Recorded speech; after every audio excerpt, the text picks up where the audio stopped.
APMDC మాజీ MD Venkatareddy అవినీతి వ్యవహారాలపై ACB focus పెంచింది. రాష్ట్రంలోని అన్ని మైనింగ్ కార్యాలయాల్లో నిన్న మధ్యాహ్నం నుంచి రికార్డులు పరిశీలిస్తున్నారు. ఈ రోజు కూడా తనిఖీలు కొనసాగుతున్నాయి. కొన్ని కార్యాలయాల నుంచి రికార్డులను ఏసీబీ అధికారులు సీజ్ చేసి తీసుకువెళ్లారు.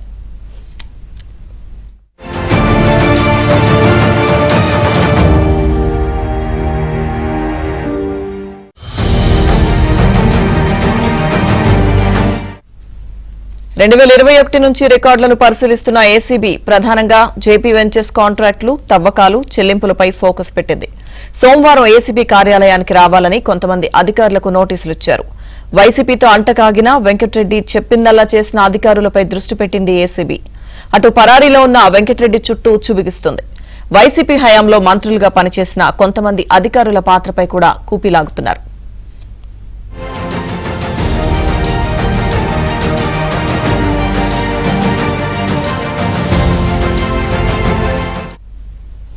ఏపీఎండీసీ మాజీ ఎండీ వెంకటరెడ్డిపై ఏసీబీ అధికారులు ఫోకస్ పెట్టారు. పూర్తి అప్డేట్స్ మా ఏపీ బ్యూరో చీఫ్ రామారావు అందిస్తారు.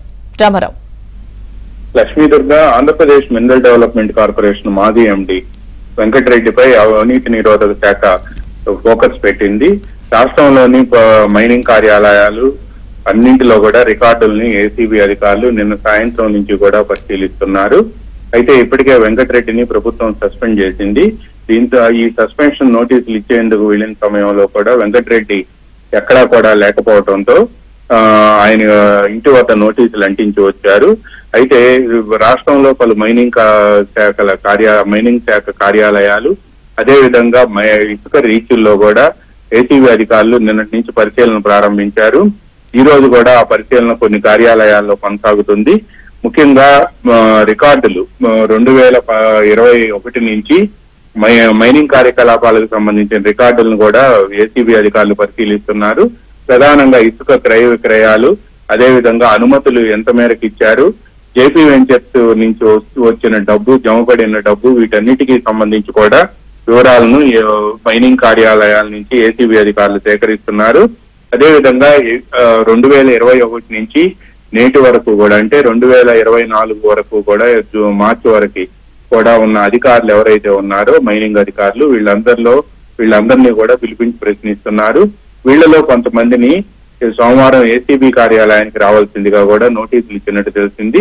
ఇక దీంతో పాటు కొంతమంది అధికారులు ఎవరైతే వెంకటరెడ్డితోనూ గత ప్రభుత్వ సమయంలో వాళ్ళతో అంటగాగి వాళ్ళు చెప్పిందల్లా చేశారో అటువంటి అధికారులను ఇప్పటికే ఏసీబీ గుర్తించింది. వీళ్ళందరూ ఎవరెవరైతే ఉన్నారో వీళ్ళందరికీ కూడా వాళ్ళని పిలిపించి విచారించే కార్యక్రమాన్ని చేపట్టారు. కొంతమంది అధికారులు ఇప్పటికే సెలవుపై ఉన్నప్పటికీ కూడా సెలవులో ఉన్నా కూడా వాళ్ళని వచ్చి తాము అడిగిన సమాచారం ఇవ్వాలి అని చెప్పి కూడా ఏసీబీ అధికారులు వాళ్లకు నోటీసులు జారీ చేశారు. అదేవిధంగా ఇబ్రహీంపట్నంలో ఉన్న మైనింగ్ శాఖ కార్యాలయంలో ఇప్పటికే ఏసీబీ అధికారులు కొన్ని రికార్డులను కూడా స్వాధీనం చేసుకున్నారు. దీంతో పాటు ఏపీఎండీసీ కార్యాలయంలో ఉన్న కొన్ని రికార్డులను కూడా అధికారులు స్వాధీనం చేసుకున్నారు. గతంలోనే అంటే జూన్ 4వ తేదీన ఎన్నికల ఫలితాలు రాగా ఎన్నికల ఫలితాలు వచ్చిన 3 రోజుల తర్వాత 3 రోజులకు కూడా వెంకటరెడ్డి కార్యాలయానికి వచ్చి కొన్ని కీలక ఫైళ్లపై సంతకాలు చేశారు అని చెప్పి అప్పట్లో ఆరోపణలు వచ్చాయి. దీంతో అప్పట్లో మైనింగ్ శాఖ నుంచి ఏపీఎండీసీ ఎండీ బాధ్యతల నుంచి వెంకటరెడ్డిని ప్రభుత్వం తప్పించింది. ఆ తర్వాత మొన్న సస్పెండ్ చేసింది. అయితే ఇప్పటికే ఏపీఎండీసీ కార్యాలయం నుంచి కొన్ని రికార్డుల్ని ఏసీబీ అధికారులు కానీ అంతకుముందు ప్రభుత్వం కానీ స్వాధీనం చేసుకుంది.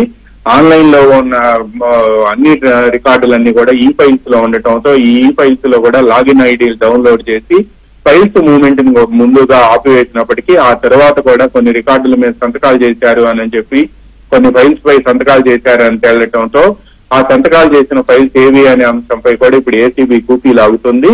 అయితే ఈ రోజు కూడా కొన్ని కార్యాలయాలు అంటే ముఖ్యంగా ఎక్కడైతే మైనింగ్ కార్యకలాపాలు ఎక్కువగా ఉన్నాయి, ఇసుక క్రయ విక్రయాలు, ఇసుక రీచులు ఎక్కువగా ఉన్న జిల్లాలకు సంబంధించిన మైనింగ్ కార్యాలయాల్లో నిన్న సాయంత్రం ప్రారంభించే రికార్డుల పరిశీలన ఈ రోజు కూడా కొనసాగుతుందని చెప్పి సమాచారం అందింది. అయితే ఈ రికార్డులన్నింటినీ స్వాధీనం చేసుకోవడంతో పాటు 2021 నుంచి 2024 వరకు కూడా ఆయా రీచుల్లో ఇసుక తవ్వకాలకు సంబంధించి మైనింగ్ శాఖ ఇచ్చిన పర్మిట్లు, దీంతో పాటు వీళ్ళు ఎవరైతే ఉన్నారో అధికారులు వాళ్ళు అప్పట్లో దందా నడిపారో అటువంటి అధికారులు కూడా నోటీసులు ఇచ్చి వాళ్ళందరినీ కూడా సోమవారం ఏసీబీ కార్యాలయానికి రావాల్సిందిగా కూడా నోటీసులు ఇచ్చినట్టు తెలిసింది. జిల్లాల్లో ఉండే ఏసీబీ కార్యాలయాలకు వచ్చి తాము అడిగిన సమాచారం మేరకు రికార్డులు కూడా ఇవ్వాలి అని చెప్పి కూడా వాళ్ళు ఆదేశాలు జారీ చేసినట్టు తెలిసింది. మొత్తంగా చూస్తే వైసీపీ హయాంలో కొంతమంది మంత్రులుగా పనిచేసిన వారిపై కూడా ఏసీబీ దృష్టి సారించినట్టు తెలిసింది. వాళ్ళు చెప్పిందే వేదంగా మైనింగ్ శాఖలో కార్యకలాపాలు జరిగాయి అని కూడా ఏసీబీకి సమాచారం అందింది. ఇప్పటికే పరారీలో ఉన్న వెంకటరెడ్డి చుట్టూ కూడా ఏసీబీ ఉచ్చు బిగిస్తుంది. అదేవిధంగా అప్పట్లో కొంతమంది మంత్రులు ఎవరైతే మైనింగ్ కు సంబంధించి మంత్రులు, అదేవిధంగా మరికొంతమంది ఎమ్మెల్యేలు మైనింగ్ వ్యవహారాల్లో జోక్యం చేసుకొని ఇసుక తవ్వకాల్లో కీలక పాత్ర పోషించారో అటువంటి వాళ్ళందరిపై కూడా ఏసీబీ ఫోకస్ పెట్టింది. లక్ష్మీదుర్గ. ఎస్ రామారావు, అయితే ఇప్పటి వరకు మీరు చెప్పినట్టుగా అంటే కొంతమంది అధికారులు ఎవరైతే వెంకటరెడ్డికి అనుకూలంగా వ్యవహరించిన అధికారులతో పాటు కొంతమందికి నోటీసులు ఇచ్చారు, కార్యాలయానికి రావాలని పిలిచారు. సో అలాగే ఇప్పుడు మీరు అన్నట్టుగా వైసీపీ హయాంలో మంత్రులుగా పనిచేసిన వాళ్ళకి సంబంధించి కూడా వాళ్ళ పాత్రపై అనుమానాలు వ్యక్తమవుతున్నాయి. ఒకవేళ ఈ దిశగా ఇప్పుడు విచారణ జరుగుతుంది కాబట్టి ఏమైనా కీలక వ్యక్తుల పేర్లు, అప్పటి హయాంలో మంత్రులు ఎవరు చేశారు, కీలక వ్యక్తుల పేర్లు బయటకు వచ్చే అవకాశాలు కనిపిస్తున్నాయా రామారావు?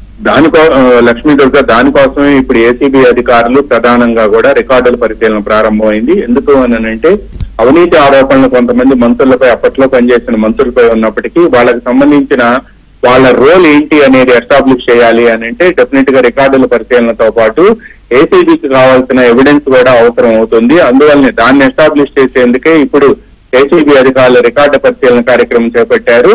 ఎందుకంటే కొన్ని జిల్లాల్లో ఇసుక రీచ్లకు సంబంధించి ఆ మంత్రులు దందాలు చేశారు అని కూడా తేలింది.